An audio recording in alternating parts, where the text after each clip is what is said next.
If you're trying to start your LLC, but you got bad credit, don't have a lot of money, I'm going to share a place where you should go. And that's over to Zen Business. And the reason why is because they actually offer free services to file the paperwork for your new LLC. Now, the only thing that you would pay is the state fees, okay? But they will file the paperwork. They will guarantee that the accuracy of the information is correct. It's worry free. Now, one of the things about it, they have these other pro services and premium services, but we're not going to focus on that. But one thing I do want to share with you is that they also offer grants, right? So once you become a member and sign it, filling out the paperwork and stuff like that, you also go into that pool where you can possibly qualify for a grant. And as you can see, their grants go up to 5. Even before you even set up this here LLC for free, one of the things I tell you, there's 7 things that attorneys, CPA, a lot of them do not tell you. And I'm going to show you exactly what I mean, guys. So avoid these 7 mistakes setting up your LLC for free with bad credit using Zen Business. Number 1, choosing the right state for your LLC. Now, this is very important. You want to avoid these states: Nevada, Wyoming, Delaware, South Dakota. Now, the reason you want to avoid these states, because if you're not actually doing business in these states, and wherever your business is actually doing business at, then what ends up happening, the state that you're actually doing business in, those state laws can supersede what's going on with where your business is actually registered, okay? And you can be penalized, okay?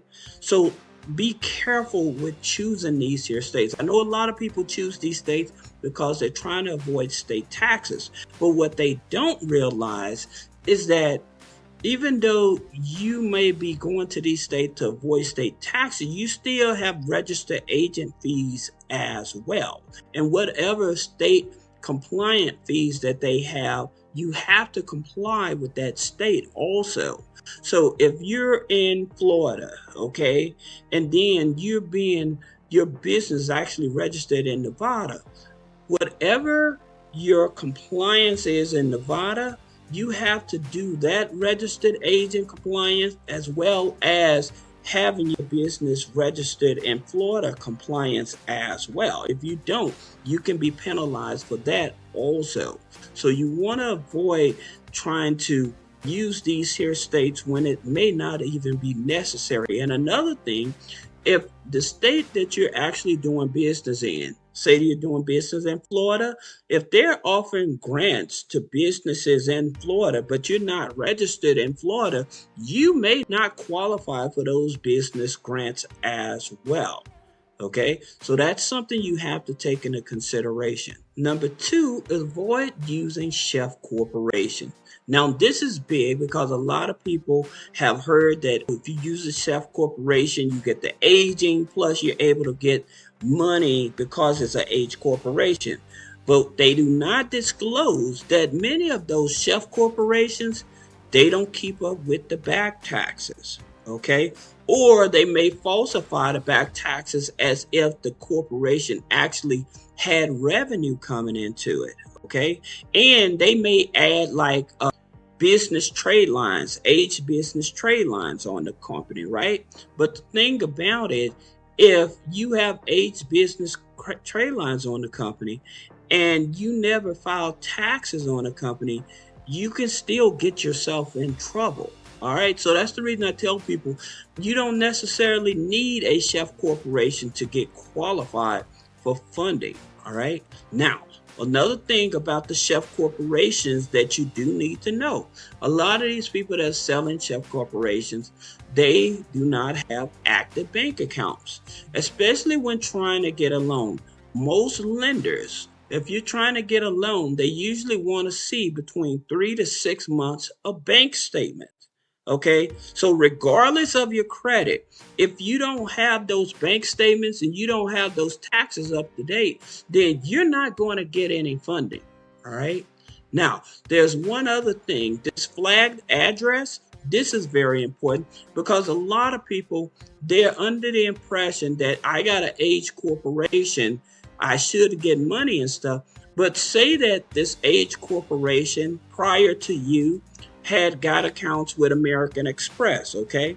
So American Express flagged that address. So it's a virtual address. So when you go to use this company with that virtual address, because that address is filed, they may not even open up the account for you.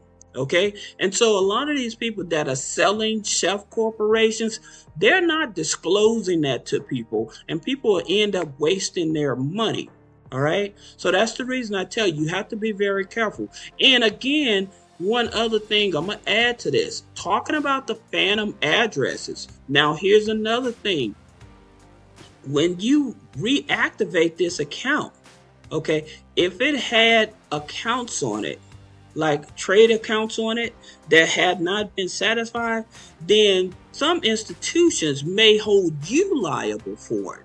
All right. So you have to be very careful when people are trying to sell you these chef corporations. It's choosing the right low risk NAICS code. I talk about the high risk NAICS codes, which is restaurant, consulting, credit repair, trucking, porn, gambling, MLM. Now, here's the thing about it. There are lenders out there that will give you funding for these high risk businesses, okay, if it sees that you actually generating revenue. But you have to be very careful. So like, say that you're trying to start a restaurant, you do not want to choose a high risk NAICS code for restaurant. You want to use something like food distribution. All right. That's what you want to do, food distribution. Now, say that you are in credit repair, okay? So credit repair, you're not in credit repair. You're in the document preparations business, okay?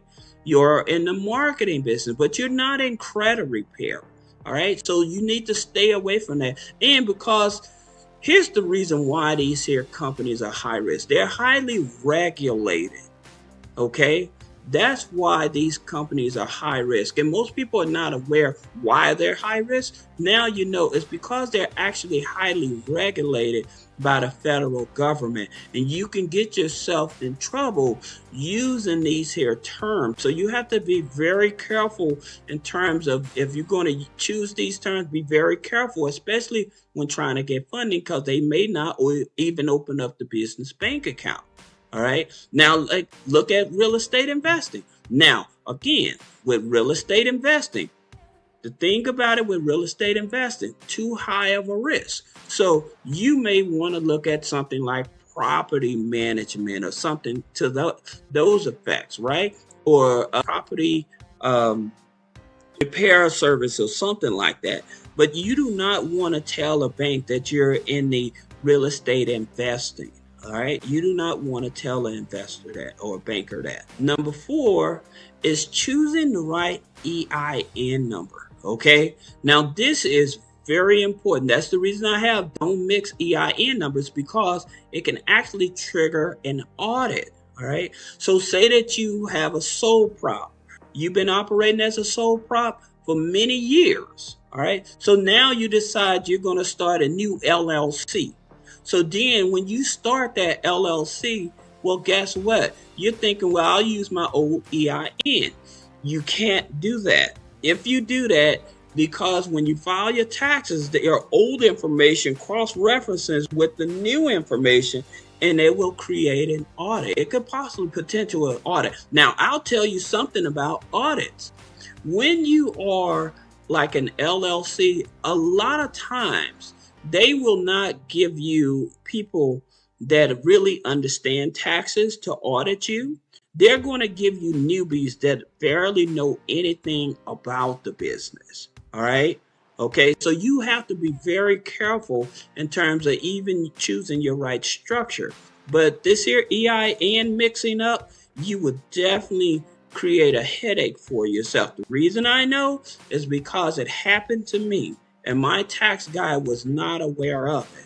And so that's the reason I took it on myself, to make sure I was educated so I can actually educate my tax people. Here's another thing that a lot of people get wrong when trying to get funding is choosing the right business bank account. All right. And so there are layers. And I always tell people you have to layer your business banking.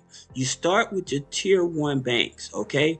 And there are plenty of tier one banks and stuff, but I'm starting with these because these are the most popular ones that I would say I would start with. Okay. So this is Chase. And the reason is because they report to Experian Business, Small Financial Exchange, Dun and Bradstreet, and Equifax. All right. Now, here's the thing about it. A lot of people worry about Dun and Bradstreet, but not knowing that Dun and Bradstreet, they're actually going to siphon their information from Small Business Financial Exchange. So that's the reason I tell people a lot of times you don't have to worry about a Dun's number, because Dun and Bradstreet get that information from Small Business Financial Exchange. Then you have Capital One. Capital One is Dun and Bradstreet, Experian, and Small Business Financial Exchange. Then you have Citibank, Experian, Small Business Financial Exchange, Dun and Bradstreet, and Equifax. All right, so these are going to be your top tier one. Yes, you can have an American Express. They're going to report to Small Business Financial Exchange. Okay. Now, in reference to your tier two regional and community banks, those are the ones that mostly report to your Small Business Financial Exchange. Okay. And so, like with Truist, they're going to pull your Equifax, right? Citizens pulls your Equifax. Now, BMO, PNC, BMO uses a TransUnion Vantage 4, okay?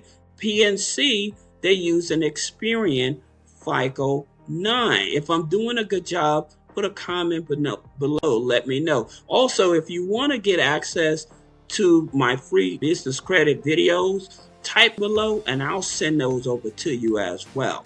All right, now your tier three funding, these are your credit unions, okay? And so with your credit unions, you have Navy Federal, all right?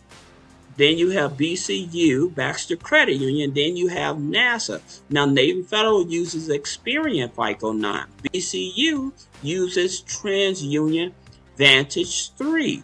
NASA uses Experian Vantage 4. Now, the reason that I bring these here up, because you can get business credit card funding with all of these institutions with no revenue in the business. Okay, so that's the reason I bring these up. Number 5 is boosting up your business credit score. All right, this is very important. When you setting up a new LLC, I get it that hey, you may be on a budget, but I'm telling you guys, building out the foundation is so much important because you're able to get the maximum amount of money. All right. Now, you have like companies like eCredible, right? And so with eCredible, they report to Dun and Bradstreet, Experian, Equifax, CreditSafe. Then you have Suma's Office Supply. They report to Experian, Equifax. Then you have Shirtsy. Shirtsy is supported by Dun and Bradstreet. So they report to Dun and Bradstreet, Experian, Equifax, CreditSafe, Small Business Financial Exchange, and Sonia, PayNet, and National Association of Consumer Management. Then you have Wise Business Plan that reports to Experian, Equifax, and you have NAV. Now, people say, well, how many net 30 should I have? Well, I always tell people you don't have to go overboard with net 30s, but there is one I forgot off the list, and that's Fair Figure. Okay, so with Fair Figure, they're going to report, and Fair Figure is like NAV, okay, because you can get 2 trade lines out of Fair Figure as well.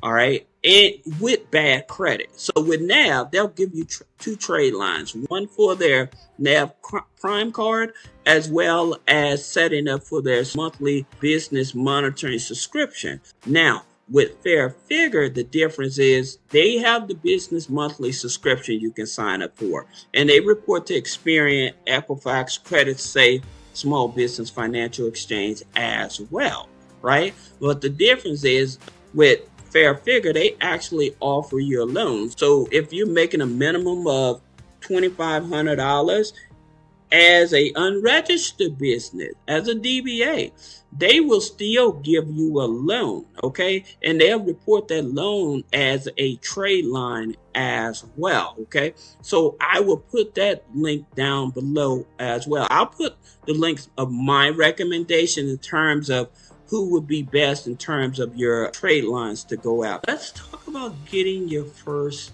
LLC credit card. So you have Prime. Now, like I was explaining about Prime, you can get this card. It's a charge card, but there's no security deposit, no credit check. Okay, you can have bad credit, a brand new business. So this is a very good card to have. And I always tell people, when you get the card, make sure you use it so they can actually start reporting that data to the business credit bureaus.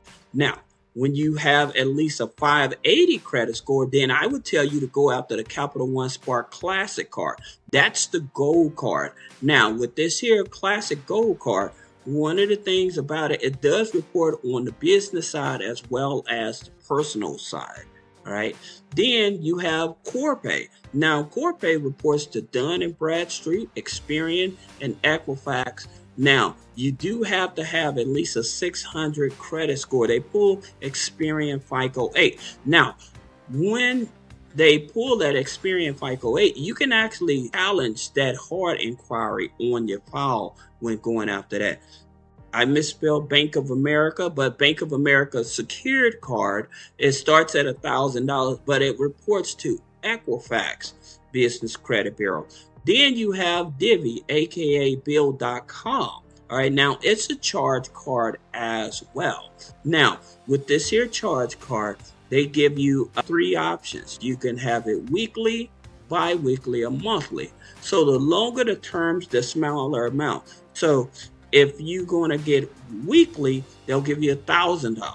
If you're going to get bi-weekly, they'll give you $500. Now, these numbers are not in that order. I'm just telling you. So bi-weekly, they may give you $500. Then your monthly, they may give you $250. Okay, so that's how they operate. The longer the time you take to pay it, the smaller the amount. Then you also have Capital on Tap. All right, so they do not work with DBA, so a new LLC you'll be fine. But usually you do have to have revenue that's already showing. Now, the minimum revenue for this, you can be a foreign entity registered in order to get this here card as well. And so with Capital One Tap, they do your invoices, and they may do your taxes. All right. So a chef corporation, will they give a chef corporation money? Yes, but again, I told you guys be very careful with those chef corporations, all right? So I would definitely tell you to be very careful in terms of when going after Capital One Tap, because if they ask for those documentations and you don't provide them, they definitely will shut you down, all right? So I hope this video helps you. If you have any questions, if I've done a good job, put a comment below. And if you want the full video series, type below and I'll send it over to you.